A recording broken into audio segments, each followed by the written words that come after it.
Welcome to the Enlightenment Evolution Hour. I am your host, Rob Gauthier, the ET Whisperer. The Enlightenment Evolution Hour is a part of the Enlightenment Evolution Network.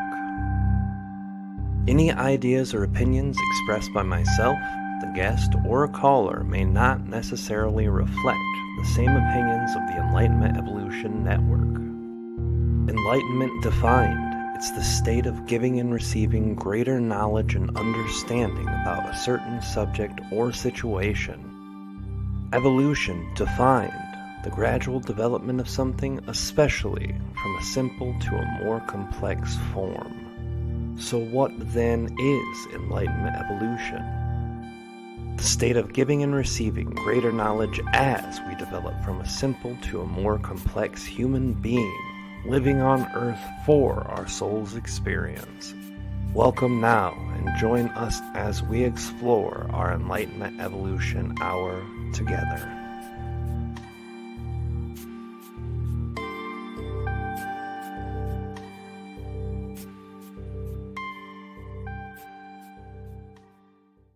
Hey everybody, welcome to the Enlightenment Evolution Hour. I am your host, Rob Gauthier. And welcome everybody. Thank you guys for being very loving and considerate on the social media, dropping your concerns of why we haven't been on air for the last 2 weeks. Some family illnesses and some things going on in that way. And it's been a crazy last couple weeks, but we're here tonight and we have an amazing guest, and I'm going to bring her in just a little bit. Before we do got to go through some forms of announcements. The first announcement is for the network. We have several amazing guests coming here in the near future. I will be announcing them as they go.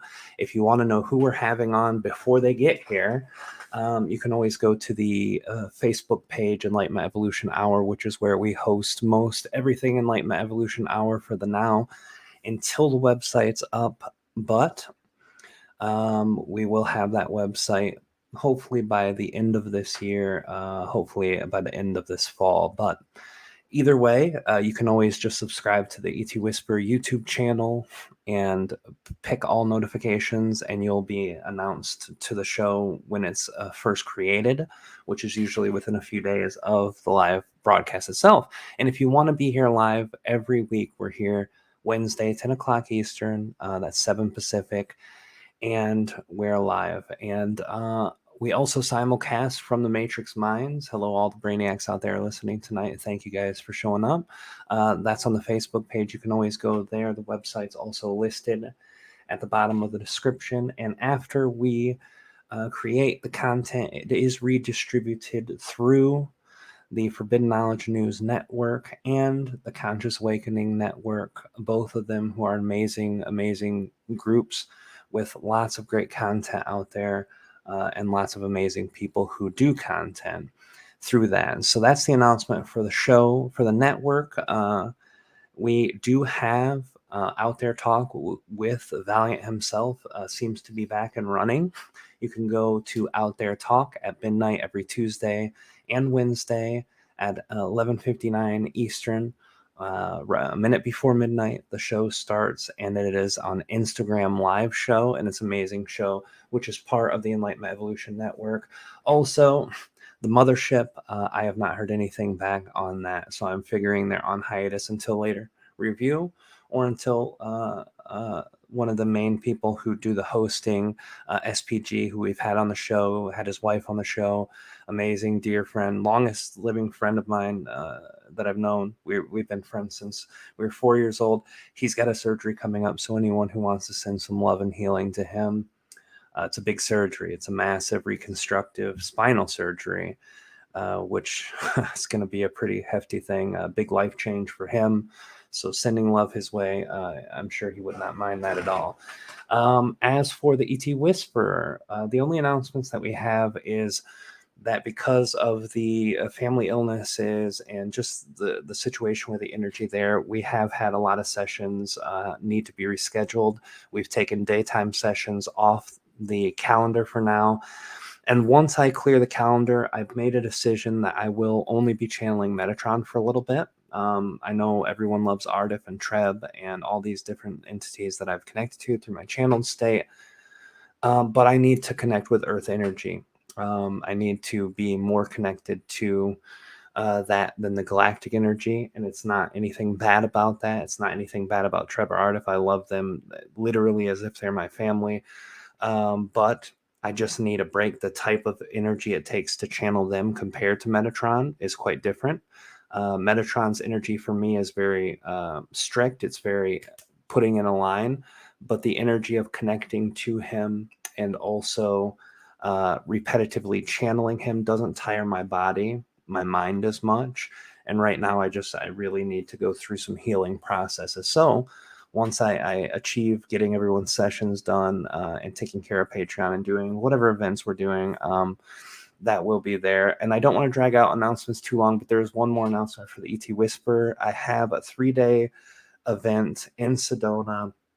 It's going to be an amazing event. I have not integrated that on my website just because of the craziness, but if you're on our mailing list or on any of our social medias, we would have shared that already, but I will integrate that into the website within the next week or so. It's a 3-day expansive retreat. Ruben Langdon, dear friend and Interview with Ed creator, will be there with me, and me and him are going to be hosting some CE5s out in the Sedona Desert. It's going to be amazing. 3-day intensive, long 3 days of going outdoors and going inside and doing workshops and going to the vortexes in Sedona and just doing amazing stuff. And there's going to be a lot of great people there. And we'll get to all that as we go through. But if you're interested in that, check out ET Whisper or go to my Facebook page, which is where I'm most descriptive and active because I have my family there and a larger presence there. But you can go to my Facebook, my personal Facebook, which is Rob Gauthier channel. No, ET Whisper Rob. Either way, you type in Rob Gauthier, and it's the only one that's a person, not a page, but a person that has my picture. You guys know it well. All right, announcements are done. I want to talk about who our amazing guest is tonight. Viviane Chauvet is an advanced Arcturian hybrid avatar, published author, international public speaker, and creator of the Arcturian Energy Matrix Healing and the Arcturian Healing Arts program, advocate for the planetary evolution, emissary for the Federation of Light, the owner of the Infinite Healing and the Stars LLC. Vivian is producer and co-host of the Infinite Star Connections podcast. She also is featured in multiple award-winning documentaries, Extraordinary, The Revelations, and will feature in an upcoming documentary based on Craig Cambosa. I'm horrible with pronunciation. Campo Bosa Basa, the extraterrestrial species almanac. And Vivian's collaborated with best-selling author series Wisdom of the Silver Sisters, Guidance, Golden Wisdoms of Love, Legends of Legacy, and many more. Also, because I think it must be said, she is also interactive and very integrated into a network that I also have my material on and whose founder I love personally very dearly, who also has been on the show. Sheila Seppi is the owner and creator of Conscious Awakening Network, and Vivian has her own material there and connections there as well.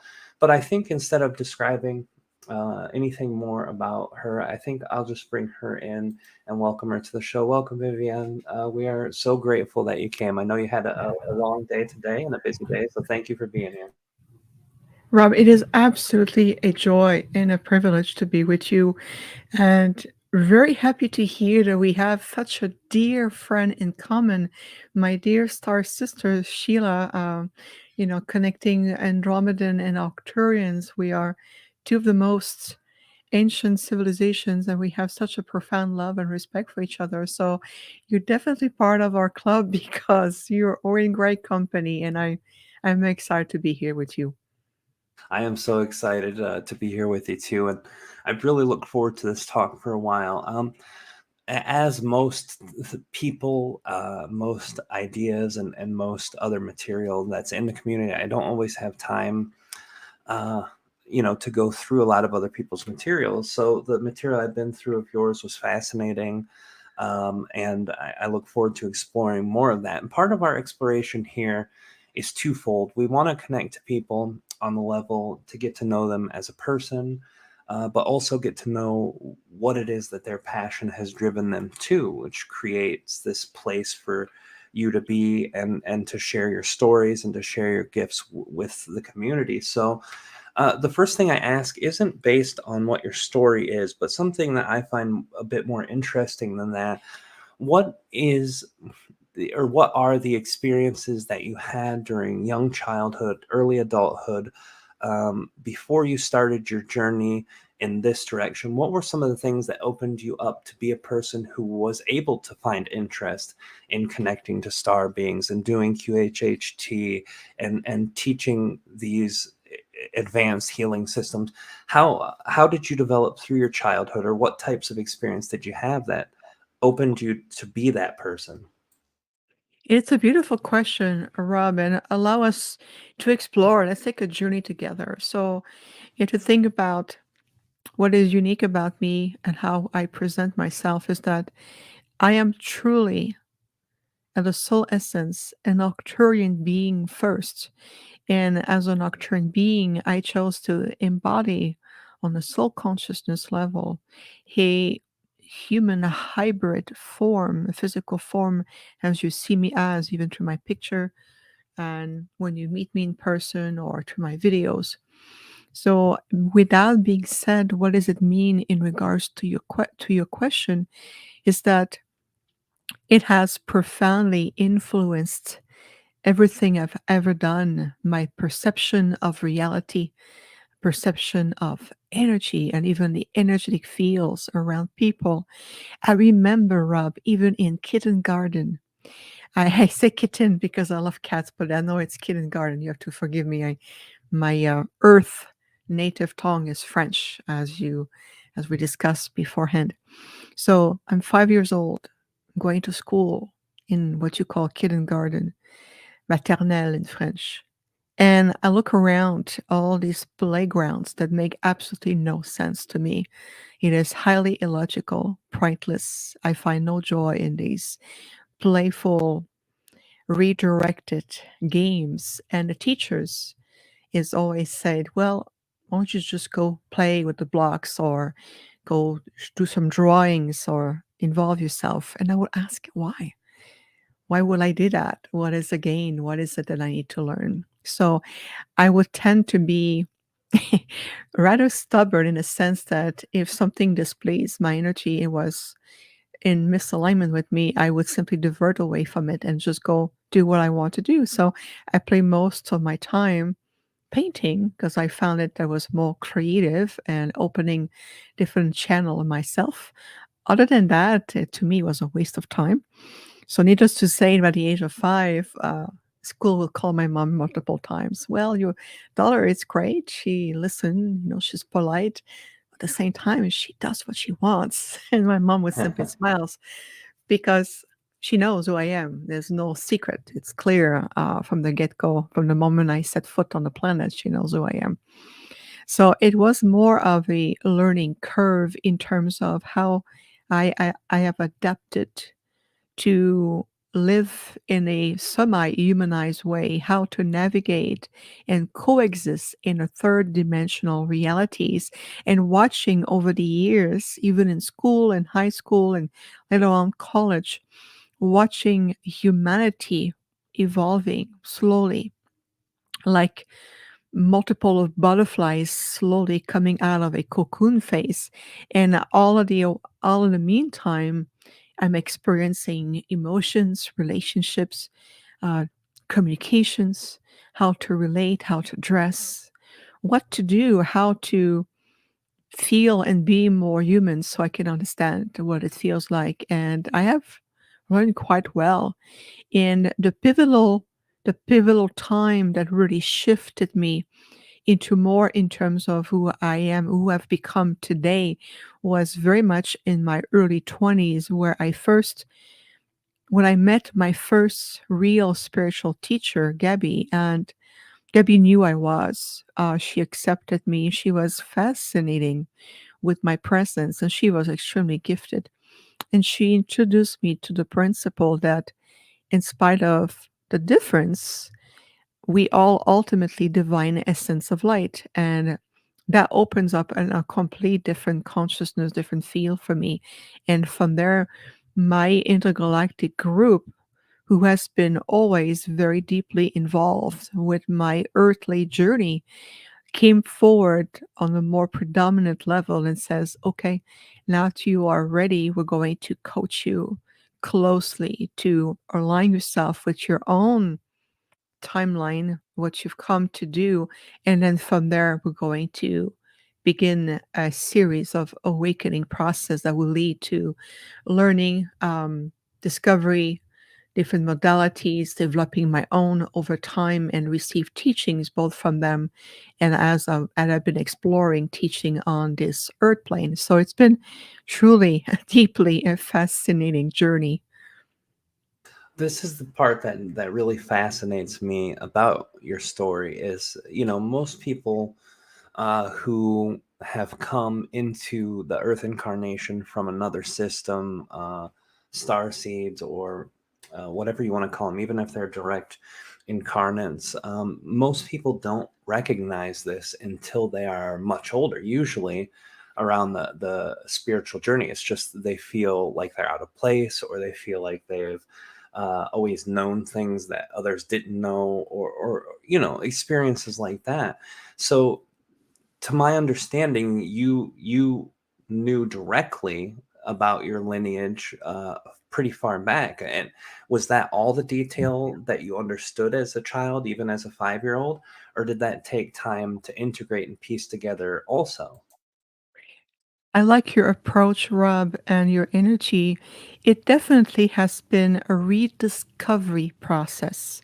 And a part of the reason why I chose to go in that avenue was truly understand deeply the mechanism behind human being rediscovering more and more, uncovering more and more soul aspect of their truth and who they are. So now that I understood what it feels like to go through that, it makes me much more present, compassionate, and even effective in my work because I walk the walk and I talk the talk. So I wanted to, so to speak, walk in humanity's shoes, so to speak, so that I can really experiment. And in that sense, my intergalactic delegation have learned a great deal from all the transmission, the feelings, to being able to learn through my experience, looking through, my eyes, my emotional filters, how things are really functioning here. So it has been a really beautiful collaborative efforts. And so as a child, I'm experimenting. And the other factor that was extremely difficult for me, even more then than now, it's my physicality. So my physical form was struggling because physically I am engineered to technically live just temporarily on the 3D world, on the Earth 3D um, gravitational pull of the planet. I am more designed to live in higher frequencies where everything vibrates at a higher speed, a higher rate, and there's more light spectrum. So my body, especially as a child, was extremely complex to maintain, whether it was my digestive system, whether it is the respiratory tract to the lungs, functionality of the bronchial, cardiovascular, the muscular, and the skeletal muscular system, and all the above. The body is designed in a certain way, was engineered in a certain way that will allow me just enough earth connection to for me to be here, but at the same time, the development of the body itself was extremely slow, if not deficient. And so, what that means, Rob, is that I have the essence of a very advanced being, but in a physical form that is growing up in the size of a child, growing up in a very, very slow pace where I had so much challenges, whether it's motricity, functionality, balance, walking, um, integrating food, integrating the energy, sustaining the heavy gravity of the earth, especially back then as I was growing up. So I would say to be fair, at least the first 30 years of my physical journey has been about stabilizing my physical form so I can expand, and came to the point where at some point we were able to stabilize a template, and so that I could consciously come into more of my own, meaning bringing more frequencies, opening the channel even more to bring more soul aspect of my Arcturian avatar self and so forth. So I would say today my body is a lot more stable than I was even 10 years ago, which completely defies the belief system of the body aging. The more you age, the less you feel, or the less the body will thrive. In my case, it's the reverse, which is another particularity. Yeah, that's I was just thinking that when you said that, it's like, oh, it's got to be good to age in reverse or kind of, get better as you go. This is an interesting concept too, because, physical health is something we all think about in the older that we get on Earth, the more people tend to think about or focus on. And I know some of that is wrapped in a lot of bad belief systems as far as the collective is speaking, but it also teaches us things. And one thing that I've recognized with my children who both have had health problems as children, is that on a soul level they're learning a lot, and it's getting compacted into a small amount of time, and they're going through pain and hardships and physical difficulties, but overall it teaches them a lot more than it would if they wouldn't have had that experience.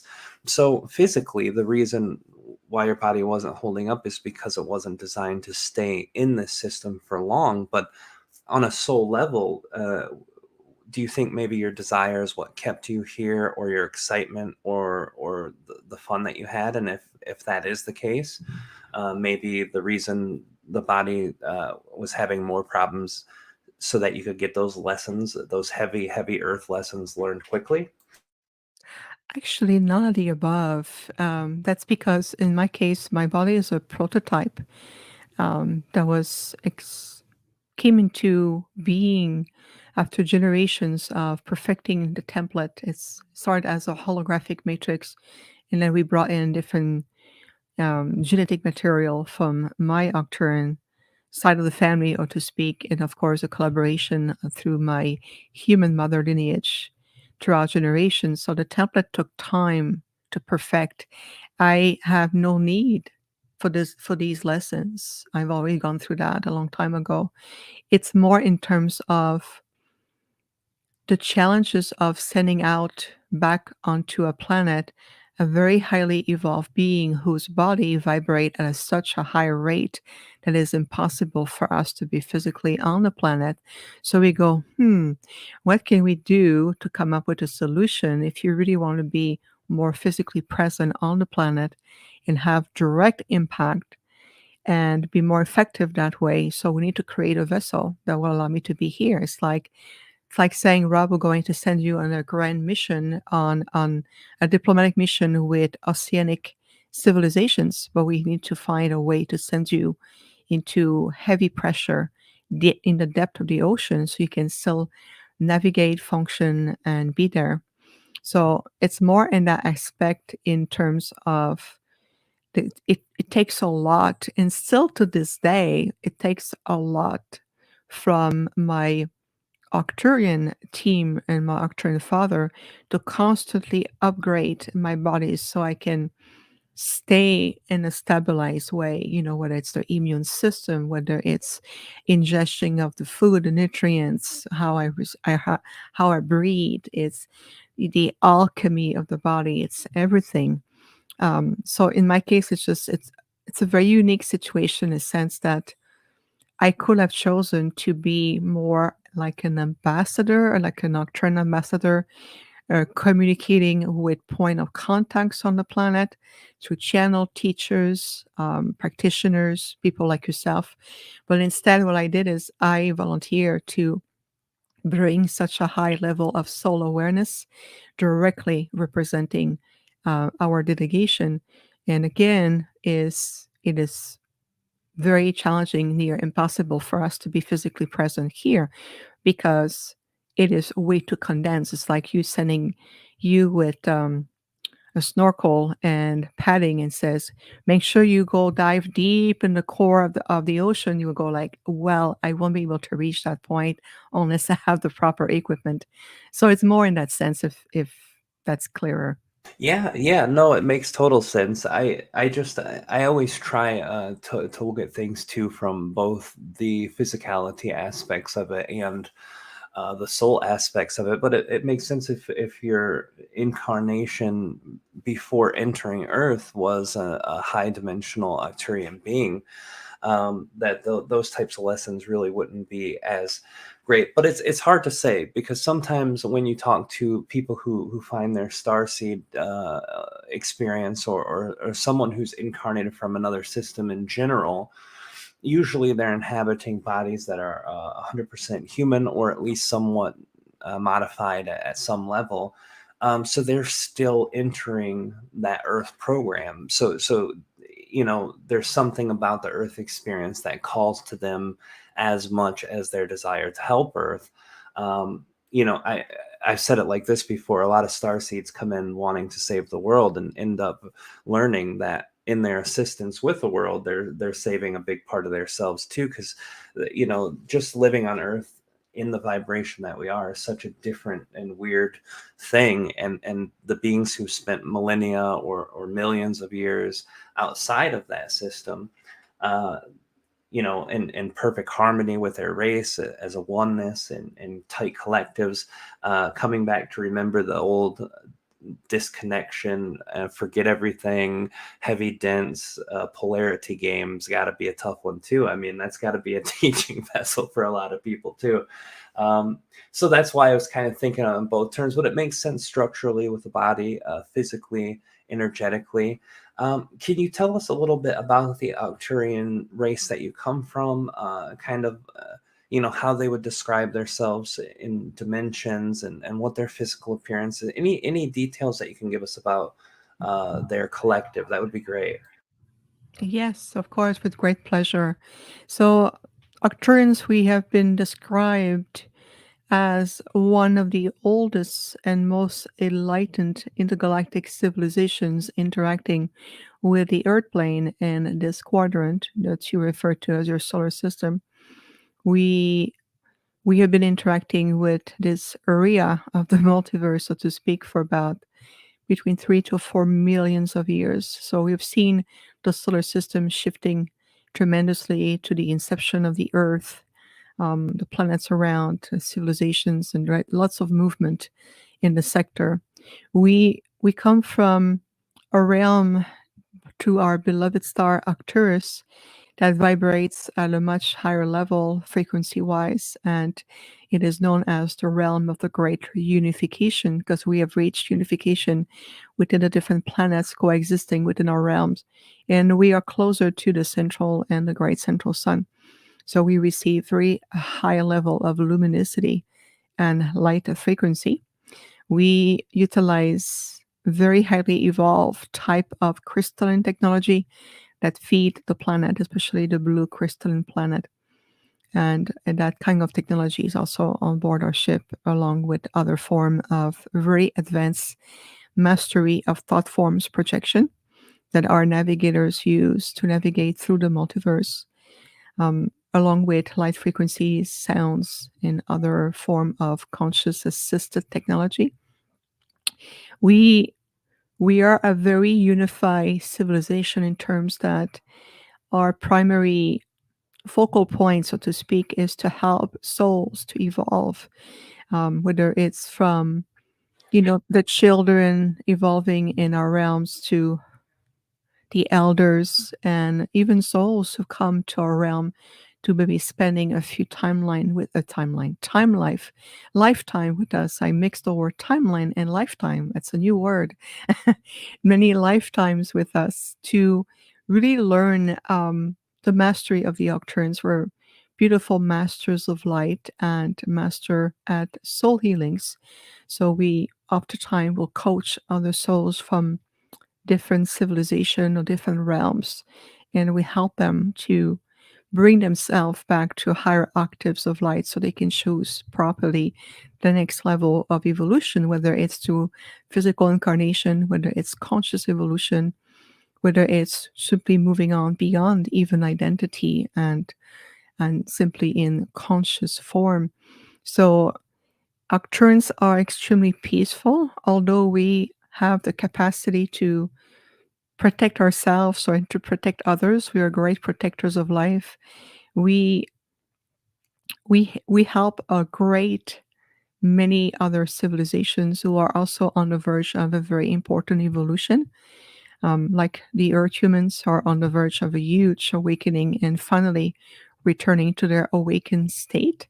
So we're very much involved with that. It's a never and it's a non-interference. It's more in terms of teachings, collaborations, guidance, um, more in terms of really bringing the frequency at such a high level that is we have the ability to transcend a lot of negativity and lower frequency. So just our presence will invite, inspire others to step into their highest potential, to reach that level of complete alignment with their divinity and even beyond.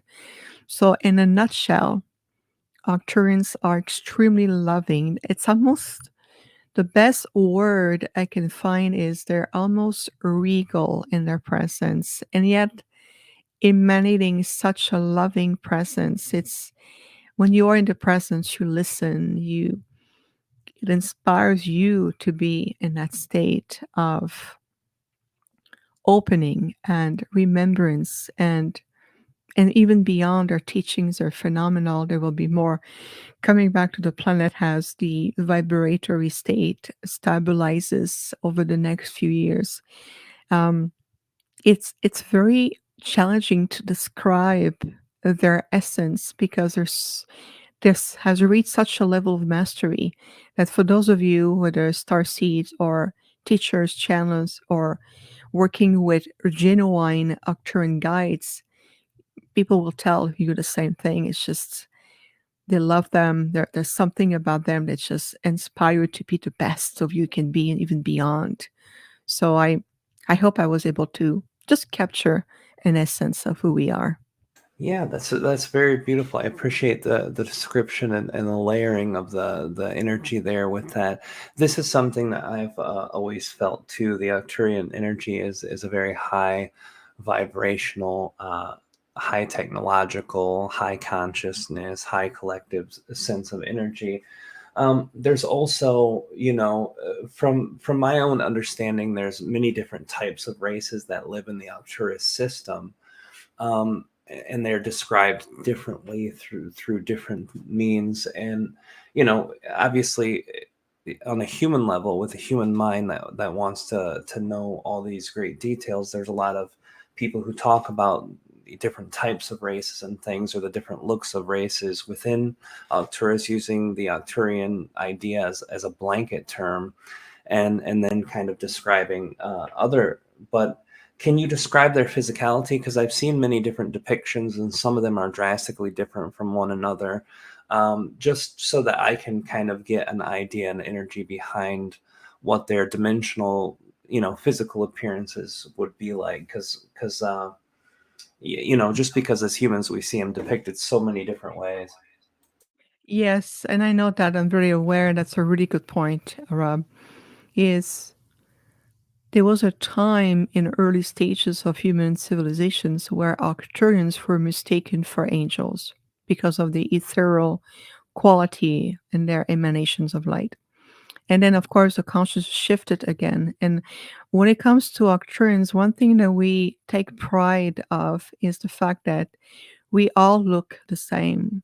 We have transcended the physical marking differences to avoid separations, to avoid that sense of, like in human civilization, of favoring the blonde with the blue eyes versus the brunette, or if you're tall and slender, you're great. If you're not chubby, well, you need to lose weight. So all of these cliches, we have completely eliminated that over time. So y- Arcturians, we pretty much look pretty much the same, so to speak, at the same time, because their frequency is so high. And when they project their holographic light body to someone, the interpretation and the filter of who's receiving that transmission will may have some distortion. We have no horse head, for one thing. There's no green color in our skin. We're not really blue. It's just the light spectrum reflecting to the translucid energies of our body. So these are very much differences. And I know I've seen pictures of all kind, and I kind of shake my head and sigh. And I tell my father, I'm like, Father, why are we being so depicted in such, various ways? And that's what he explained to me, that when they approach someone to communicate, guide, inspire, teach, because they have a soul connection or a soul ancestry or even a soul agreement that's going to be part of their journey.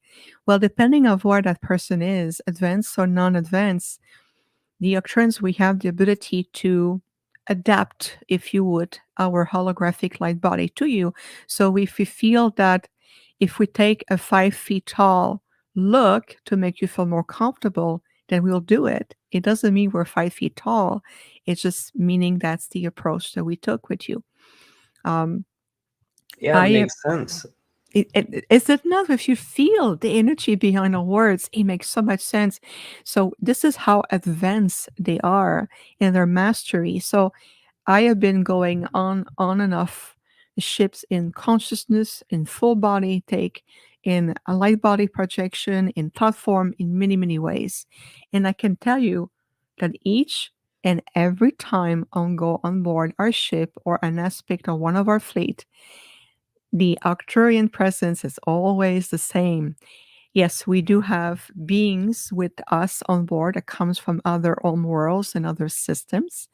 And so it's not just Arcturians on board. So you will have experiences with other races that we have partnership with. But the bottom line is that Arcturians, we are pretty much all alike, which is why our realm is called the Great Unification and not the Great Diversity.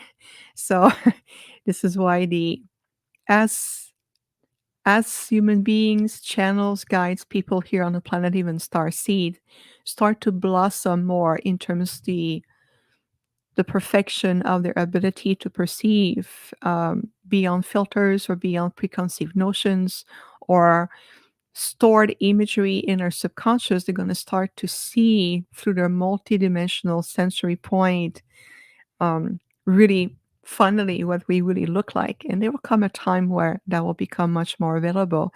In the meantime, our true invitation is to more to feel and connect to our soul essence, who we are. And then we can talk about the physicality another time. But this is not our primary goal. It's more in terms of allowing us to rediscover who we really are and how much we are really capable and what we have to offer. It's more in that sense.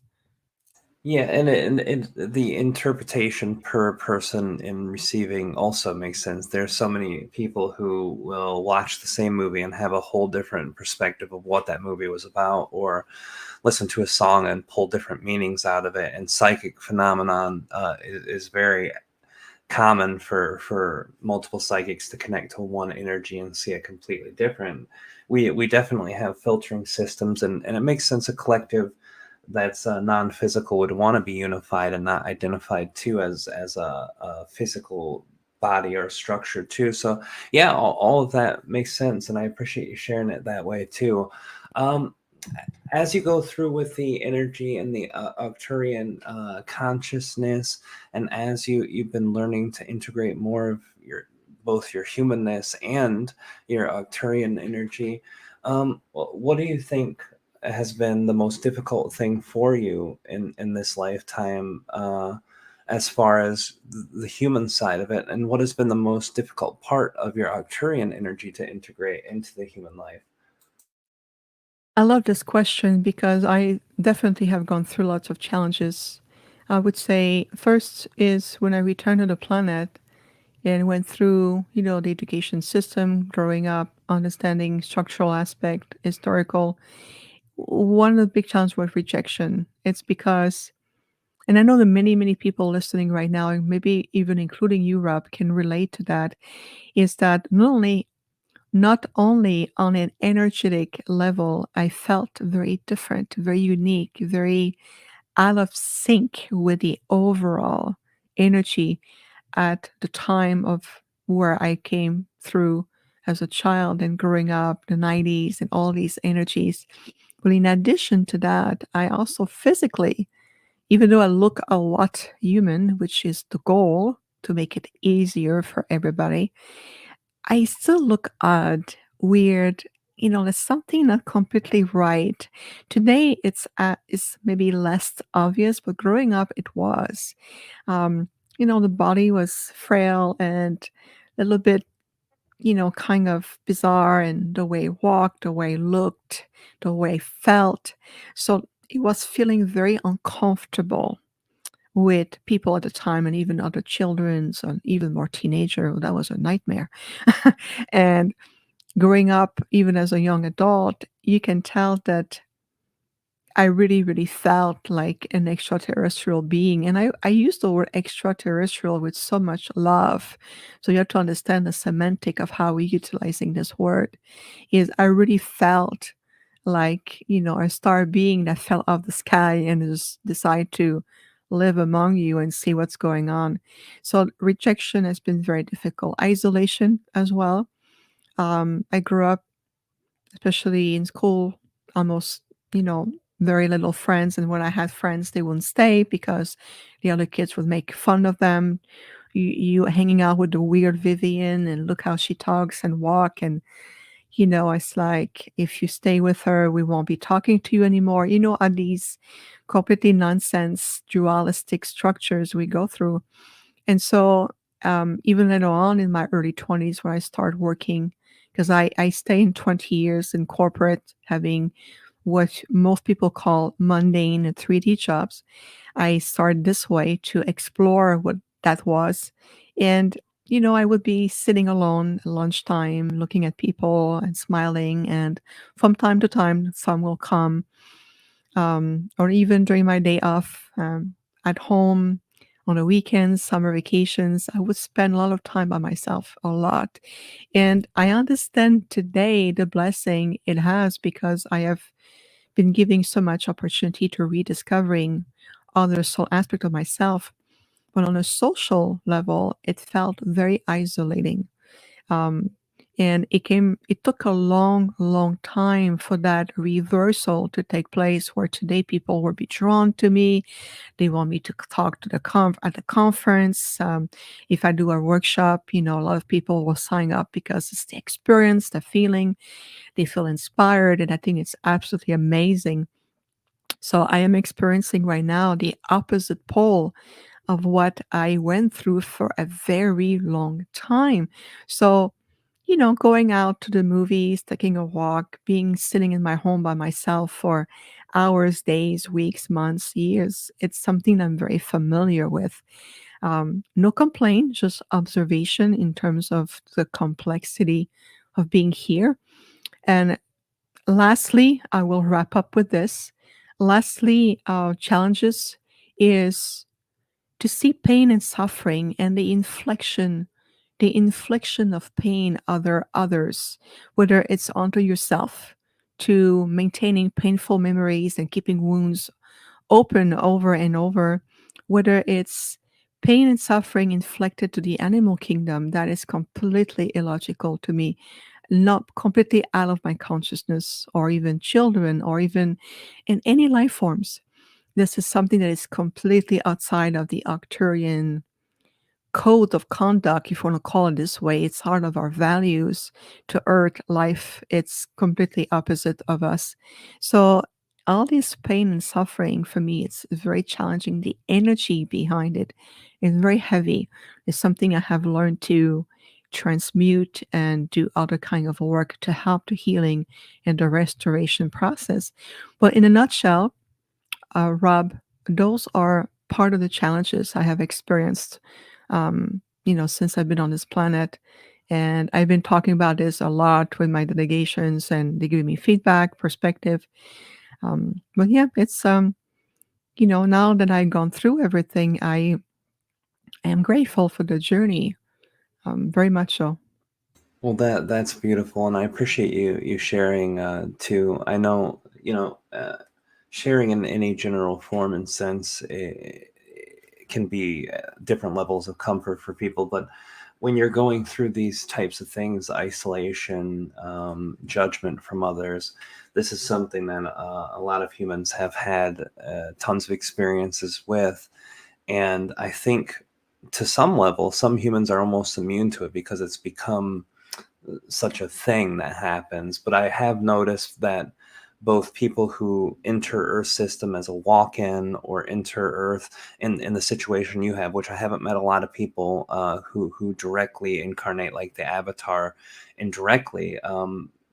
But I've also, talked to a lot of star seeds, and they all say similar things, that it's hard to get through the understanding of the way of Earth, because even though culturally you can go from one place in Europe to another, and people think and believe completely different ways. Same in the US, you can go from the north to the south or the east and the west, and people believe just radically different things. But there is a human belief thing, and that's the way that we treat each other and the way that we treat, like you said, animals and nature and our environment. And it's very, very few people who still live in tune with all of those things naturally, like it was meant to be. So it's very nice to hear you share that, and very insightful for a lot of people who may have never even considered that was some hardship that people who are not from Earth originally to do. And I know on a basic level, no one's really from Earth originally. Some of us have hung out here for a few billion years, maybe, but we're all from somewhere else, right? I really appreciate that. So, can you tell us then a little bit about, you told us that when you're in your 20s, you were still doing a lot of those corporate jobs and stuff, and then you start entering this. Can you tell us a little bit about what motivated that change? And once you tell us that, if you can just kind of share the brief history of your work that you've done and how it's evolved as you've evolved. Absolutely. So when I came out of college, and I immediately found a job in the educational system back in Montreal, Canada, what we call the school board system. It's part of the educational branch of the ministry. And so I started there, and I stayed there for a long, long time, many, many, many, many years. It was imperative, it was necessary for me not only to learn, understand, connect, but also it was about to shift to vibrational, creating a paradigm shift in those structures. So if you think about more than 25 years ago, when I was already, sitting in offices and interacting with various people from all authorities, journalists, executive, and all of this, is my presence there was shifting the very nature of what this educational structure was truly about. So I have always been very present and aware that everywhere I've ever been, whether it's through a career, a job, an activity, and just even sitting in a movie theater, just my presence shift the energy around me, and it changed the vibrational frequencies for everyone. And so I have been sent, I call them missions. Have been sent into different places, whether it's the educational system, account management, whether it's becoming a French translator, um, a linguist, whether it's later on at the end of that tail end of this so-called career. I was in the financial system, and I remember distinctively sitting in the office for one of the largest company in the financial system, and I'm having complete telepathic communication with my Arcturian delegations. And I said, "Do they realize who they're sitting next to?" And they said, "Not at this level, but their higher self, no. And at the higher self, you're all communicating with each other." And I said, what am I really doing here? It's just nothing to do with earning a salary. They said, no, you're here because it is part of the shift that is taking place in the future timeline, and your light is needed for now. I said, okay, I accept that. And so I went through the training and I smile, I comply with their, protocol, and always calling me, be call me in the office, I have to be faster, I have to be doing this. It was never fully satisfactory to them. Of course, it wasn't, because everything was so clumsy for me that I was doing the best I can to adapt. And I knew in my heart that I wouldn't stay. It was just for me to change the paradigm. And so I just went along. And along the way was fascinating. It's my interaction with colleagues, directors, superior, other departments, and it's to watch them shift. It's to watch their vibrational field, becoming more vibrant, or emotionally helping them to move out of certain energies, or elevating their thoughts, or opening their inspiration, inspiring them to be even more than what they thought they could be. So, really helping to shift people out of a certain thought system and belief system.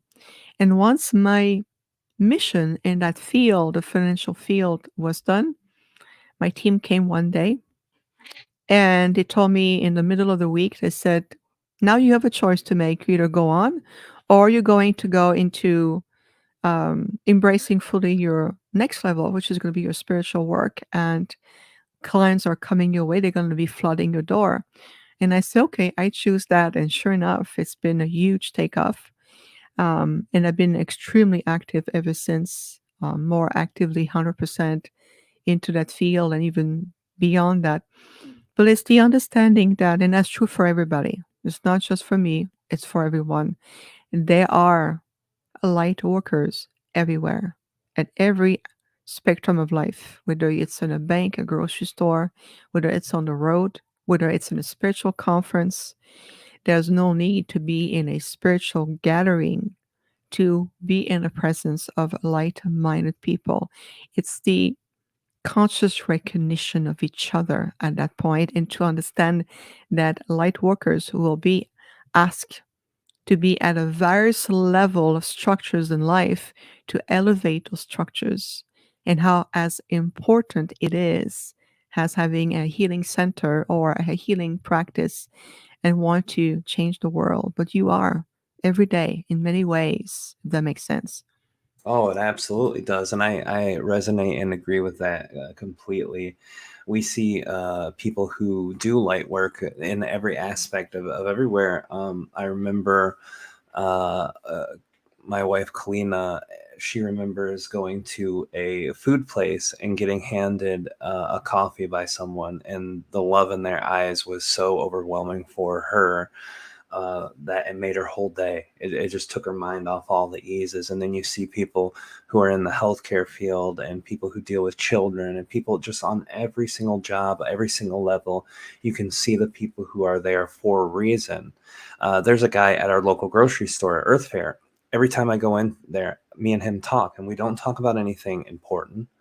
Maybe sometimes a little important, but just the average communication, and it always makes his day, always makes my day. So I see these people in place that are doing that. They're working with their light, and they don't have to be super high in the knowledge of spirituality. They don't have to even know about spirituality. They just need to be them, be the best version of them that they're able to be through that means. And yeah, I resonate really well. Ah, beautiful. Really well said, Rob. And What we are speaking of is extremely important because it helps people from all walks of life to really unwind themselves from those belief systems where they are off pat and they're getting, it's getting late. There's an urgency to catch up, and they put unnecessary pressure upon themselves. And it's more recognizing that you've always been on your path, you've always been on your journey. We always says the moment you set foot back on the planet and you reactivate your earth crystal, your soul crystal, by coming back in a physical incarnation here, you have been on your journey all along. So it's important to embrace those reversal of thought system and recognizing where you are from a much higher point of consciousness and awareness. And to approach life that way, it's to allowing yourself to live in parallel to the third dimensional frequencies while you're still elevating your frequencies purposely to maintain those frequency it to eventually match up that higher like fifth dimensional reality. I had this important talk earlier with a client, and she was asking me about this and says, look, even the great channel like Bashar talks about it. Dimensional frequencies, dimensional differences is simply a difference in frequencies. And so in that vein of IDs is, if you look at the explanation of ascension itself, it really has to do, it's really connected with a shift of conscious awareness from one dimensional experience to a higher one. Again, going to work every day, 9 to 5, you're approaching that one dimensional experience with a higher dimensional consciousness, a much higher conscious awareness, which allow you to bring a higher dimensional experiences for yourself and everyone around you. So it is a transmutation of old system and old paradigm. We're moving out of a certain frame of reality and experiences so we can magnetize the next level and start to co-create new set of experiences. Again, it's all about frequency shifts, if that makes sense. Yeah, absolutely, and it's a very great way to see it too, and kind of look at it.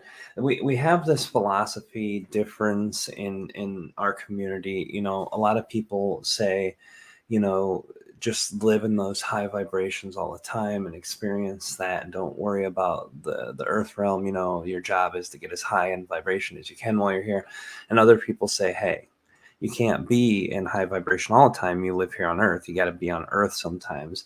But I always think there is that middle ground where you're bringing the higher dimensionality into your life through the aspects of your 3D that you find passion and love in and excitement in. So I think it's a really great way to look at it too.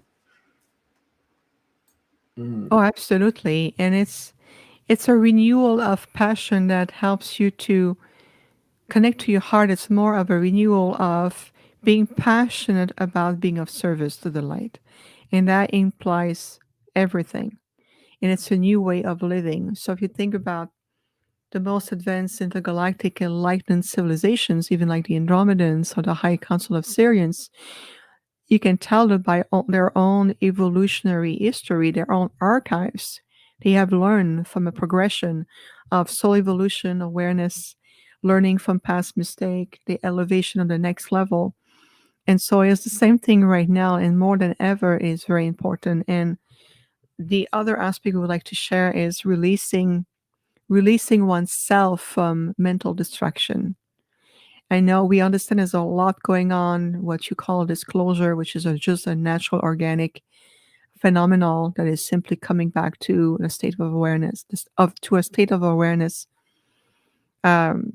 Disclosure history revealed what maybe seemed shocking, what people already knew, realization as we're moving into a new earth, the birthing process of a new earth, and so forth and so forth. It's allowing yourself to be very grounded in your light and utilizing Mother Earth, the grids, stabilization, be more disciplined with your mind. This is going to be a huge key. More discipline of the mind. This is something that the Arcturians have achieved in spade in their path of self mastery. Is the mind has to be under mastery. What it means is cultivation of higher thoughts, quality of your thoughts, to be in a mindfulness, be present, as opposed to be run by the logic three-dimensional mind that came with the body as a survival, a survival mechanism. You're transcending those lower primal energies, moving beyond the fear matrix, beyond linear time, beyond linear even perception to physical senses.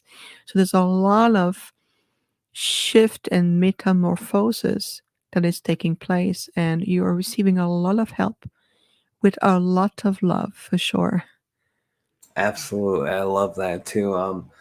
We're rounding out the hour of the top. So before we get into the last part of our show, where we go through a bit of a lightning round, which is just some questions about you and your avatar here on Earth, and the things about that, so we can get to know you better as that avatar of the human body that you are here on Earth. But I want to ask you about your Arcturian Energy Matrix Healing, and I want to ask you a bit about, what type of energy that you do with people now, because you're doing this now full time. You've been doing this for a while, and you're sharing what you know and what you've learned and what you've integrated back from the Arcturian. So can you share a little bit with us about what it is, and how that's operated? Absolutely. So our Arcturian Energy Matrix Healing, it's a modality that is very unique to us, something that I've co-created and perfected over many years alongside with my own Arcturian delegation and of course our Council of Elders and through my Arcturian Avatar self. It is a combination of many observation combined with the Arcturian skill sets that have led to this point. So basically, to make it simple, what we do is that once we connect with a client or a group, sometimes we work with private groups, whether it's siblings, friends, family members, co-workers coming together, is the first thing we do is we harmonize the energy field. We create an energy field of higher frequencies to stabilize, um, the energy and to facilitate the elevation of the person's vibration. And then we exchange. We look at to what is it that the person is moving through? What is the timeline? What is the journey? What are the point of origination where either blockages, restrictions taking place, memories resurfacing, fogginess. Sometimes people go, "Oh, I've been far along on my spiritual journey, and yet I still have blockages. What's going on?" So what we do is that I have the ability to project a soul aspect of myself in the person journey alongside their higher self so I can experiment, see and feel what is really happening. What is it that it's been unfolding, and sometimes it can be an old loop that took place 1,000 years ago, or it can be the misplacement of certain soul fractals that we need to simply go back in that certain point of their timeline to retrieve and reconstruct or restore their original soul matrix to their own divine blueprint, to bring them back in acceleration to their journey and then bring in the next level of upgrades, whether it's to the physical template, whether it's light codes, whether it's the solar frequency to the DNA template. So there's so much we can do in terms of helping that person of that group to reach the next level of evolution. So it can be going from point A to B. If that's the case, that's perfect for that person. It's already huge. Sometimes we're going to go from point A to L because that person is ready to take on that much. And it's very unique to everyone. So we are adjusting our approach to match where that person we work with is, and being able to adjust the way we speak, the transmission, the intuitive guidance, the messages. Sometimes we take them directly to our healing chambers to help to repair the body template. And then we work in the holographic field where we can work with the holographic template and then being able to look at this level and bring in those healing template, and that will be integrated over time. So there's so much we can do. I've been doing, I would say, Rob, from a public perspective, over 11 years already. So very active. I've done thousands of healing sessions. I mean, literally thousands from all over the world. And that's not even counting when I was still in so-called the Arcturian hybrid closet before I became public. I was doing that part-time. So I've been very active for a very long time. Well, that's wonderful. Can you give us an example of the healing system for the physical template? Because I think when people hear healing, when I hear healing, I'm thinking of a lot of things. I'm thinking of an emotional, spiritual, mental, physical, lots of ways that we can heal ourselves. But most people hear the word healing and they're hearing, okay, something that's wrong with my body that can get fixed. So can you give us an example of something that might be very common and how you go through the template healing and how you go? Can you just kind of describe that so for people who are maybe a bit more mental in their energy can kind of understand the process a bit better? Oh, absolutely, with great joy. So, first thing first, let's redirect some semantic. This is part of the quantum evolution of the language here on this earth to match higher frequency of understanding when you communicating with higher intelligence. So the word healing is no longer reflecting what it used to. The word healing for us, it's more of working with you from a state of perfection, and it's simply to create a pathway to help you remember that perfection within yourself. And also, it implied restoration. So, the good news is there's nothing wrong, bad, out, or to fix, none of it. So, we help to decode, let's say that someone has a chronic lower lumbar pain to the lower back or to the spine or the cardiovascular. Let's say there's a what we call a repetitive loop in the body. It's never really about what the body tells you. It's more in terms of the history of what it tells you. So we can look in terms of, let's say you have chronic lower back pain that has been with you for a long time, and you go to the Caro, you did Reiki, you did maybe acupuncture, meditation, and all of this, and it helps for a while, but it seems to come back. This is what we call a loop. So when we look at the body template, this is a holistic intelligence system of light with quantum communication and transmission. We want to talk to the spinal column. It says, okay, numbers, what is it that you're attempting to tell the client? How can we be of service to you to help you restore yourself? Are we authorized to do that? Because sometime, Rob, there are karmic implications, soul lessons. And so if that's the case, we will tell the client, look, your higher self says to us, it's a big no. We're unable to move that piece. Here's the why, so you can consciously understand. But if we are able to move that piece, we also going to take the journey with you so you can understand how does it how did it begin? What is the lower back chronic pain really telling you? What is it coming from? What is that point of restoration and resolution? So this is where we're going to, once the intuitive consultation is complete, we establish the blueprint of the framework of what we're going to initiate together.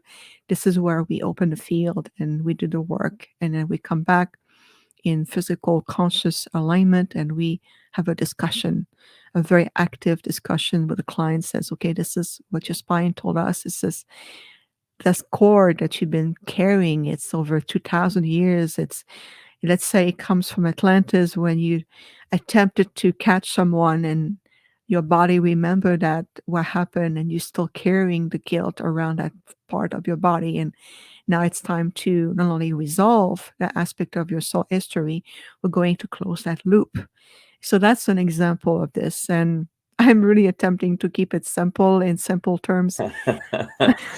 I know some things aren't as simple as that, but I appreciate you're doing a good job of it. I'm following very well. So Wonderful. Wonderful. Thank we you. yeah, thank you. I appreciate you sharing that, and that makes sense too. I do like the fact that they'll sometimes tell people no, that, healing isn't able to happen because you've got that lesson that needs to be learned, that connection to the energy that's not ready yet.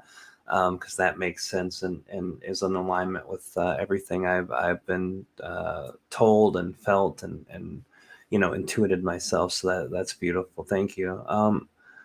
The last question before we get to the lightning round, and I'm not sure, I know we didn't talk about this before the show, but I think we talked about it through emails, the lightning round. Are you still good to go through the lightning round with us? Yes, absolutely. All right, beautiful. Before we do that, let me ask you one last question. Um, what would you say is the thing that you've learned throughout your time in this work that's the most helpful for the most people? Everyone's going through something here on Earth. Everyone's got an experience that they're focusing on, be it something they're trying to overcome or something that they're trying to integrate and be excited about. What's the one thing that can do the most for most people that you've learned? Something that I have learned from most people that will be like inspirational or Uh, uplifting. Yeah, any of those things, something that you've learned that when you tell anyone that they can apply it and see something change in their selves or in their life or in their experience. Mm. Yeah, that's a beautiful question. Absolutely, Rob. So I always tell them, here's the good news is you have the ability to shift your energy, change your mind, and reset yourself.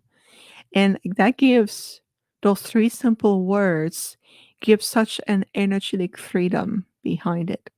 They can be applicable to any situation, airport, behind the wheels, traffic, office, grocery, kids screaming, laundry going on. Believe me, I understand. I have learned to adapt.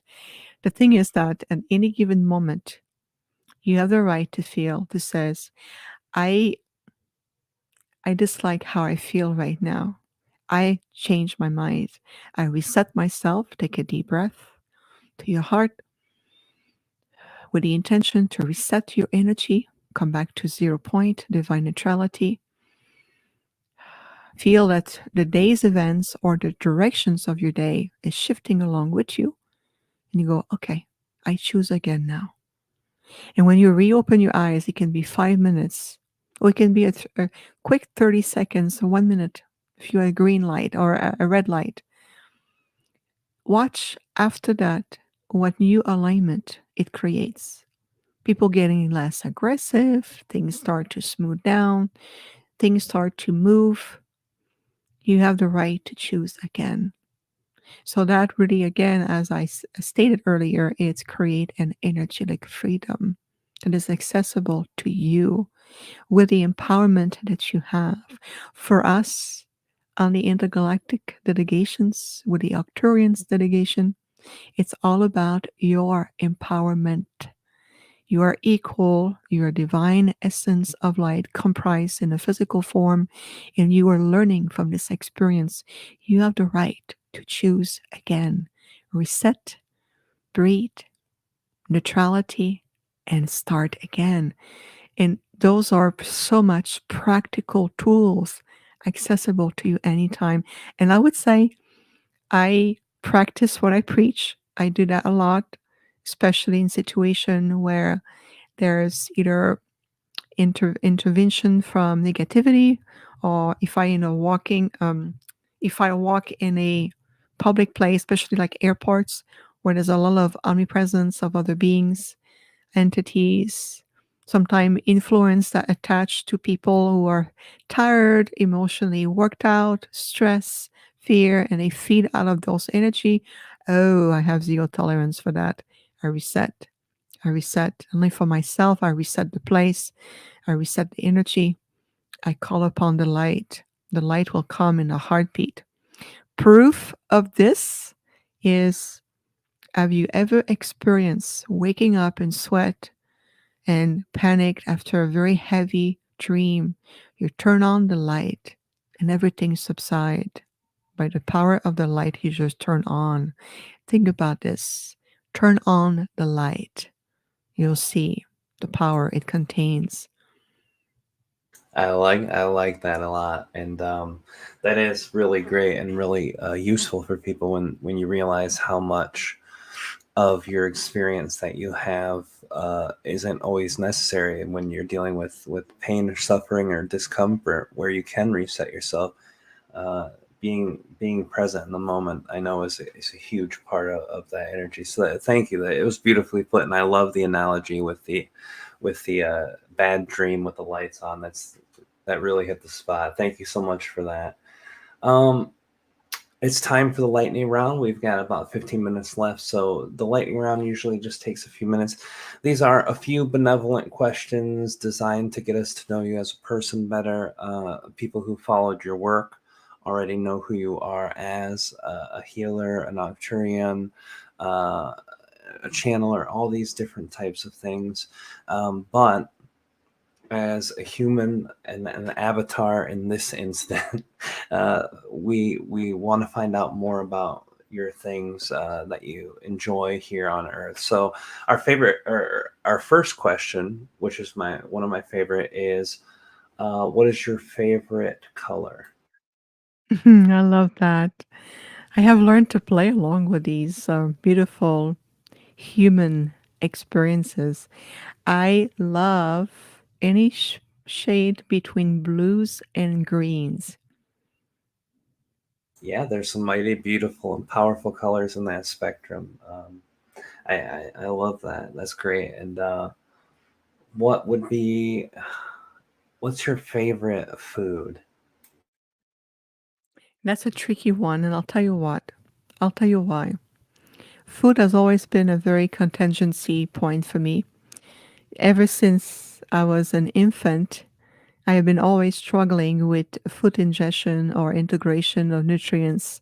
This is why luckily my star family intervene and upgrades my template. Because no matter how much healthy or non-healthy I can eat, it will make a difference to a certain degree.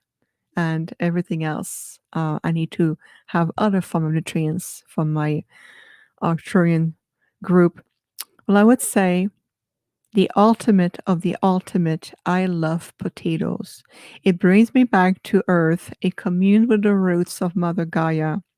There's a texture mixed with butter that is just delightful. I've always been fond of your potatoes, your earthly potatoes, ever since I remember, even at the age of 6 months old, being delighted to feel the taste of potatoes. I'm a lot older today from by your human standard, and I can tell you I still adore potatoes to this day. I like that. My mom, also a potato person. That in any way, shape, or form, though, she was a potato all around her. She would make them a million different ways. So much so that I grew a taste against most potatoes. There's only a few ways I can eat them now, but that's beautiful. Thank you for sharing that too. And what what is your favorite song and or music band? That is really, really easy. So my ultimate singer of all time, of course, he was a star seed and a star man himself, the one and only David Bowie. Oh, yes, he was. Oh You could yeah, see that from a mile away, couldn't you? you better believe it. And it's my mom, my beautiful earthly mom, who introduced me to David Bowie by the age of 12. And we made it a point ever since that day that we would go see David Bowie in concert every time he would come to Montreal. And luckily for us, he used to love to come to Montreal. So we must have, so yeah, he must have, we must have seen David Bowie in different venues from different angles, different perspective at least 5 or 6 times. Oh, that's amazing. And Montreal's not too far over the river from where we are here in Michigan too. So, Oh, uh, yes, that's right. yeah, yeah, that's amazing. David Bowie. So, I'm gonna veer off the lightning round for my own personal curiosity. Um, do you like? Uh, I, I'm not going to assume that you know the song, but I will guess if David Bowie is your favorite, you probably do. Memory of a Free Festival. The Memory of a Free Festival, is that a concert? No, that's one of his songs off of the earliest album I think he did. Uh, the same one with Ziggy Stardust and Mhm. what's the other one? Major Tom to Ground Control. That one. A Okay, Spaceship Oddity. Yeah. okay, that I'm familiar. The other one is right away, to be honest and open with you, it felt for a moment unfamiliar, but now I can situate it in space and time where this is coming from. Okay, that's Yeah, interesting. some people would call it "The Sun Machine is Coming Down and We're Gonna Have a Party." That's the refrain that most people remember. The reason I ask you Oh, that is okay. because my favorite band did a cover of that song, and that's how I found out about that song because I didn't know it before that either. But anyway, very interesting, and I'll send you I'll send you the song on the email after we're done with the show. I think you'll enjoy it. Yes, Um, please. we got two more questions, actually three more questions here. What is your favorite animal?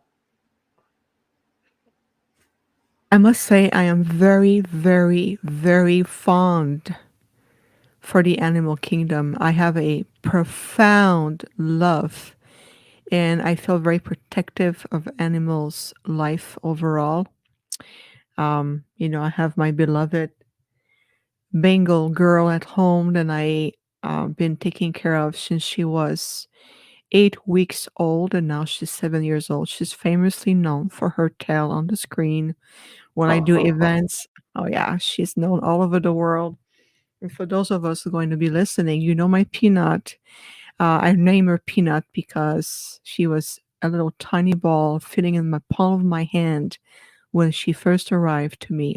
And I cherish her, and she knows she's at the soul level, she's a Lyran being who have returned in a cat form because there's a few things she needs to learn and wants to experience. So she told me telepathically when she was a baby, she looked me in the eyes and she said, "You're the one taking care of me, and there's no discussion. That's that." And I said, "Okay."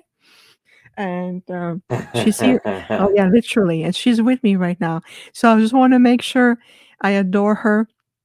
In addition to that, to really answer your question, Rob, is there's just something about elephants. There's just, they're majestic, they're royal, they're sensitive. Um, Elephants, I must go with elephant, even though I would defend the entire animal kingdom in a heartbeat. Elephant. Yeah. Elephants are beautiful, wonderful. Like you said, majestic animals. And I did put the link for Memory of a Free Festival into the chat because a couple of you are asking about it too. So all Yay. of you can enjoy the David Bowie version, and then I'll do the Ween version of that too later. But um, uh, okay, the one that I forgot. What is your favorite place that you've ever been on Earth that you've enjoyed for both the beauty of the nature there and the feeling of the nature there? That's gonna be a very intergalactic response. There's none actually. Um, I My experience, and I've been traveling all over, in many places on the planet, and will be again. I'm leaving soon for Costa Rica to co-host a beautiful retreat there, and we're going to be going to Egypt to clear heal the north part of Africa, and then we're going to Greece, and we have been traveling like this in multiple places: Hawaii, England, Stonehenge, sacred sites. And it is impossible for me to pinpoint a location. And I'll tell you one thing. last year when my husband and I were in South Africa, and I came into communication when an interdimensional aquatic race living, coexisting in the Indian Ocean. And I was there to help them. And I did. I did my work. I always do everywhere I go. I'm always on, so to speak.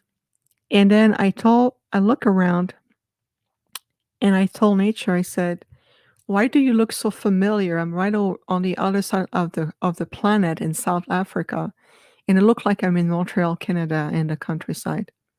And I'll tell you the answer I received. Mother Gaia consciousness herself, the consciousness of the planet, came and she said, well, dear, of course, I am Mother Gaia everywhere you go. And I said, that's it. I just recognize you wherever I go. So as so far, and maybe a few years down the road, we can ask me the same question and we'll see. But until today, I do have no special place or no preference for places because I get to experience Mother Gaia everywhere I go. So for me, I feel like I am just moving around the planet. That's That's my experience. That's beautiful. I love that, and that's something I wish more of us can start integrating into our own lives, because that's the one thing, especially people who live in a city or a town, they might not get a lot of nature, or the nature they get is a little bit lackluster. And then when you live in a region for a while, it can be a little boring looking at the same types of trees and plants, as beautiful as it may be, over and over and over again without getting something new. At least this is something I found with a lot of people. So that's a beautiful concept, and hopefully we can all work to integrate that. Last question I've got for you, which is the only one that has seemed to affect people, and even though it's meant to be benevolent, I always tell people, if you don't feel like answering, or if it's a touchy subject, please pass. But the last question is, what is your favorite childhood memory? Oh, thank you for asking, and I am comfortable answering. Please Again, do. I yes, absolutely. Again, it's you have to think about who you're who you're communicating with. I am truly thinking and feeling like an Arcturian being, and I simply have humanized my ways. That's the difference with me. So I look back with compassion, love, looking at the bank or the archives of stored memories that you call the association of childhood. I have none. And I'll tell you why. Again, it's just like Mother Gaia tell me, well, I am I am the planet everywhere you go, and this is what I'm feeling wherever I travel. Is growing up is I remember distinctively feeling, and experiencing how much I really was, and still more than ever am, a star being experiencing human aspects. And for us, the Octurans, it's all about our mission. We're very mission driven. And the one consistent see in the feeling, even growing up, is the very clear distinction in myself that I am here on a grand planetary mission. And that is for me more important than anything else. And so this is why I have no attachments to childhood memories. So I'm unable to provide you one. But I said that with love and joy because it's just part of who I am. I love that. Well, I appreciate that too, and it's a unique perspective, especially, myself. I'm a old school Earth seed. I've done Earth, since the beginning process of it, and I've been very deeply ingrained in the Earth energy for so long. It actually always brings me back around to it. So hearing that perspective from a race of beings who see oneness, it reminds me a lot of my own guide Treb, and the way he sees things. I was like, so, hey, Trev, are you telling me that a piece of garbage in my garbage can and I are like the same level of preciousness to you? And he's like, yeah. I was like, well, although normally I would be offended, I absolutely love that idea. I understand. I understand that. And And thank you for being vulnerable and open and so sensitive. Very, very quickly, as we're wrapping up our amazing time together, is that I have been on this earth only at the most significant historical timelines. So there's a lot of there's a many, many attachments that I have not or I have no attachments to point of history or memories or emotion because I was simply not on the planet. I only came a handful of time, and I only came back where it was very significant shift in the timeline like it is right now. So, I love sharing perspective with you because it brings so much of vast arrays of energies that probably will inspire a lot more people, and that's the goal, very much so. Oh, absolutely. That's why I love doing this show. I've been able to talk to so many different perspectives of people, so many different energies and what they do and what they share and what they provide to the earth. And being able to hear these different perspectives is always fascinating to me. And I've learned if you like something and are excited to do it for yourself, then share it with people and someone else will like it. And that's usually what happens too. Um, I, I want to give you a chance before we go to share anything that you want to share, like how to get a hold of you or any events you have coming up or anything like that. But before I do that, I just wanted to say thank you so much for coming tonight. I know I the last couple of weeks I've been a little off the radar and behind, so I appreciate you being patient with me about that. But I also appreciate you sharing this very unique perspective. As many people who I've talked to have been star seeds or who have incarnated in Earth from other places. I've not bumped into hardly any that have had a deep form of recollection like you have, and all of the energy that you share. So first of all, thank you for being here. Secondly, thank you for sharing. And thirdly, I'm really grateful to see that you are sharing this on the Conscious Awakening Network too, which I highly advise anyone who hasn't been there to check it out. It's got some cutting edge, top of the line material on there, including from ourselves some never seen before channeling and the 2017 and 2015 channel panel. And the 2017 is the one with Daryl Anka, Lee Harris, Wendy Kennedy, myself, Kalina, and a whole bunch of other really great channelers. So check that out if you guys haven't. The floor is yours. Thank you. Thank you again for being here. Rob, absolutely. Thank you for your kindness. Working with you in terms of coordinating a date was a joy. Easy, absolutely anytime. And just as a fun invitation, if moving forward you do events and you need an Arcturian perspective, we're definitely here for you. So feel free to reach out to us. Thank you. I will. Oh yes, and I know Ruben as well. He's wonderful. We were on a cruise ship together in April at a seminar at sea. So you can say hello to Ruben for me I if you would. will. Yeah, I Yeah. will. Absolutely. I got to talk to him tonight after the show. I was supposed to talk to him before, but I never got to him. So I will let him know you said hello too. Yes, please tell him to call me. He has my number, so he needs to call me. Okay. I'll let him know. Thank you so much. Well, it's easy for us is you can reach us to our website called Infinite Healing from the Stars.com. That is Infinite Healing from the Stars.com. Right now, my 101 private booking system is we're completely booked till next year.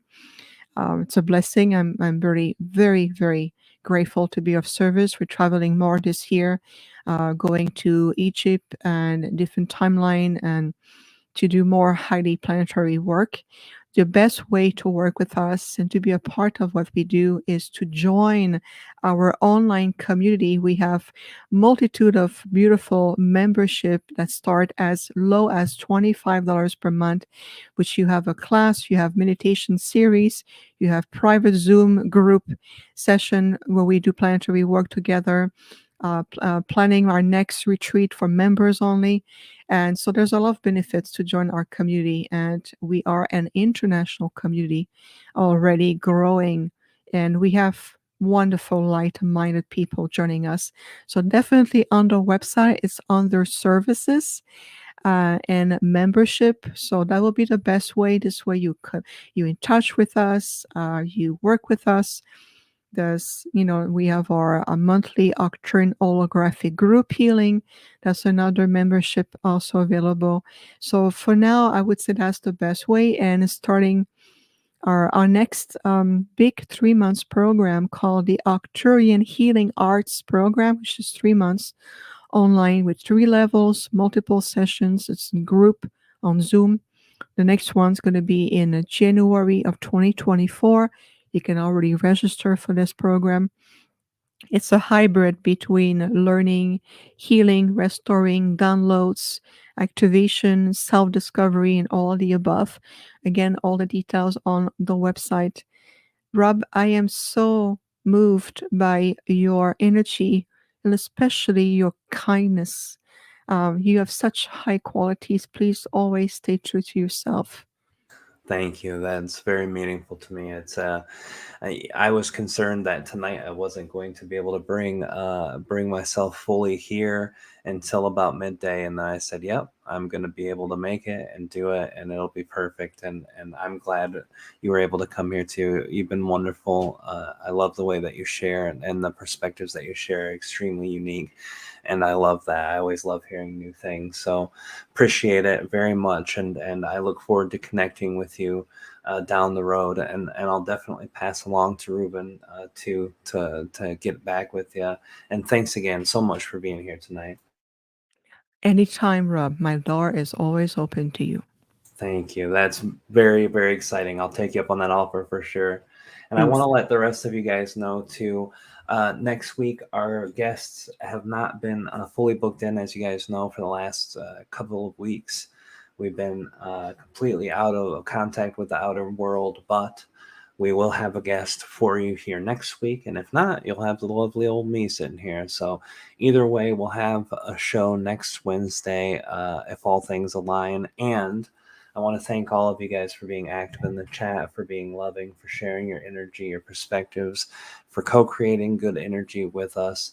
And I will see you guys next Wednesday at 10 o'clock p.m. Eastern Time. That's 7 Pacific on the Enlightenment Evolution Hour. This is Rob Goth here, the ET Whisperer, and we'll see you guys next week on the other side. Good night, everybody. Love you.